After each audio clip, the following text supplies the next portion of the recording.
కౌలు రైతులకు సాయం ఎట్లా అనేది ప్రధానమైనటువంటి చర్చను నిన్న చేశారు. దానికి సంబంధించింది 8వ పేజీలో చూద్దాం.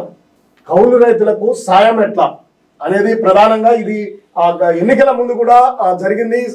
వీరికి కౌలు రైతులకు ఏ విధంగా సాయం చేస్తుంది, ఏ విధంగా ఇవ్వగలుగుతుంది. కౌలు రైతులకు కూడా వారికి పట్టాదారులకు ఇచ్చినట్టుగానే రైతు బంధును ఇస్తామని చెప్పడం జరిగింది. కానీ ఏ విధంగా ఇస్తారు అంటూ కూడా ప్రతిపక్షాలు నిలదీశాయి. అందరూ కూడా సందిగ్ధము వ్యక్తం చేసినటువంటి నేపథ్యంలో వారి ఎంపికను ఏ విధంగా చేయాలనే దాని మీద ప్రభుత్వం కసరత్తు చేస్తుంది. వారిని గుర్తించడంపై దృష్టి. AP craft cultivation act best అటవీ రెవెన్యూ ల్యాండ్ మధ్య ఆఘాతం. ధరణి డేటాలో 1,00,000 ఎకరాల్లో తేడా. డీమ్డ్ ఫారెస్ట్ డేటా పైన వివాదం. పరిష్కారంపై ధరణి కమిటీ సమావేశం. కాంగ్రెస్ పార్టీ ఎన్నికల్లో కౌలు రైతులకు ఇచ్చినటువంటి హామీని అమలు చేయడంపై ధరణి కమిటీ దృష్టి పెట్టింది. రైతు భరోసా అమలు కష్టం కాదు, కానీ వారిని గుర్తించడమే అతిపెద్ద సమస్య.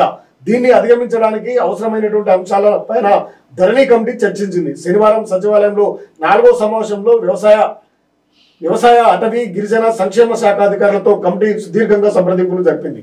ధరణి కమిటీ సభ్యులు Sunil Kumar, Raymond Peter, Kodand Reddy, Madhusudan, CCL Naveen Mittal, CMR project director అయినటువంటి లక్ష్మిరెడ్డిలు అధికారులతో ఉదయం నుంచి మధ్యాహ్నం వరకు అటవీ గిరిజన శాఖ, సాయంత్రం వరకు కూడా వ్యవసాయ శాఖ అధికారులతో చర్చలు జరిపారు. అందులో ఇప్పటిదాకా రెవెన్యూ అధికారులు రైతు బంధు ఇచ్చే ముందు సూచించినటువంటి కటాఫ్ డేట్ తో విడుదల చేసినటువంటి భూముల వివరాల ప్రకారం అమలు చేస్తున్నట్టు వ్యవసాయ శాఖ కమిషనర్ రఘునందన్ రావు తెలిపారు. రైతు బంధు సొమ్ము రైతుల ఖాతాలో ఎలా వెళ్తుందన్న విషయాన్ని వివరించారు. ఇందులో ఎక్కడా వ్యవసాయ శాఖ సిబ్బంది అధికారులు ప్రమేయం లేదని స్పష్టమైంది. కనీసం ఆ భూముల్లో ఏం సాగు చేస్తున్నారన్న విషయాన్ని కూడా నమోదు చేయలేదు. ఆ ప్రక్రియ నిలిచిపోయినట్లుగా గుర్తించారు. భూమి హక్కుదారులు ఎవరో వారికి మాత్రమే రైతు బంధు ఇచ్చే స్కీమ్ ని అమలు చేశారు. పంట సీజన్ లో ఫీల్డ్ కి వెళ్లి రాసుకొచ్చే సిస్టమ్ నిలిచిపోయింది. కొత్త ప్రభుత్వం కౌలు రైతులకు రైతు భరోసా అమలు చేయాలంటే వచ్చే ఇబ్బందులపై చర్చించారు. పట్టేదారులకి హక్కు కల్పనలో ఎలాంటి ఇబ్బందులు తలెత్తకుండా కౌలుదారుని గుర్తించే మార్గాలు ఉన్నాయా? అదేలా సాధ్యం? లిఖితపూర్వకంగా ఒప్పందాలేవి లేనప్పుడు తానే కౌలు చేస్తున్నానంటూ ఎలా రుజువు చేసుకుంటారు? వరుసగా 3 ఏళ్లుగా ఎవరైనా భూమిని కౌలు చేసినా దున్నినా హక్కులు వస్తాయి అన్న దుష్ప్రచారం ఉన్నది. పట్టాదారులకి హక్కులు భంగం కలగకుండా చేపట్టాల్సినటువంటి మార్గాలను ప్రచారంలోకి తీసుకురాలేదు. అయితే ఏపీలో కౌలుదారు చట్టాన్ని రద్దు చేసి కొత్తగా అమలు చేస్తున్నటువంటి the crop cultivation rights act ని అమలు చేస్తే బాగుంటుందనేది రఘునందరావు కమిటీకి సూచించారట. దాని ద్వారా కౌలు రైతుల యొక్క గుర్తింపు ఈజీగా ఉంటుందని, అలాగే భూమి హక్కుదారులకు ఎలాంటి నష్టం వాటిల్లదన్నారు. అయితే ఈ చట్టాన్ని రూపొందించి ధరణి కమిటీ సభ్యుడు సునీల్ కుమార్ అని కోదండరామ్ వివరించడం గమనార్హం. అలాగే ఉమ్మడి రాష్ట్రంలో భూమి అధికృత సాగు చట్టము 2012 ప్రకారము గుర్తించే వీలు కూడా ఉన్నదనేది గుర్తించారట. చట్టాన్ని అమలు చేయాలి. The crop cultivation rights act ని నీతి ఆయోగ్ సారథ్యంలోని రూపొందించినట్టు భూమి సునీల్ తెలిపారు.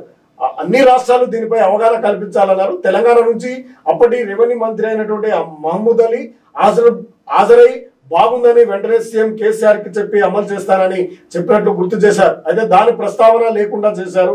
ఏపీ ప్రభుత్వం మాత్రం ఈ చట్టాన్ని కొద్ది మార్పుల్లో అమలు చేస్తున్నది అనేది చెప్తా ఉన్నారు. ఫారెస్ట్ ల్యాండ్ వివరాలపై అటవీ శాఖ లెక్కలకు రెవెన్యూ శాఖ డేటా మధ్య పెద్ద ఆఘాతమే కనిపించింది. లక్షలాది ఎకరాల్లో తేడా ఉన్నట్లు కమిటీ గుర్తించింది. తమ శాఖ భూములు ధరణిలో కనిపించడం లేదని అటవీ అధికారులు కమిటీ దృష్టికి తీసుకొచ్చారు. ప్రధానంగా గెజిట్ నోటిఫికేషన్ ద్వారా సూచించే భూములను ధరణి పోర్టల్లో అప్లోడ్ చేశారు. కానీ డీమ్డ్ ఫారెస్ట్ పేరిట అటవీ శాఖ గుర్తించినటువంటి భూములపై పేచీ ఉంది. ఫైనల్ నోటిఫికేషన్ జారీ చేయకుండానే డీమ్డ్ ఫారెస్ట్ పేరిట లెక్కలు రాసుకున్నారు. అభ్యంతరాలు స్వీకరణ చేయకుండానే గుర్తింపు ప్రక్రియ పూర్తయినట్లు అధికారులు కూడా వెల్లడించడం జరిగింది.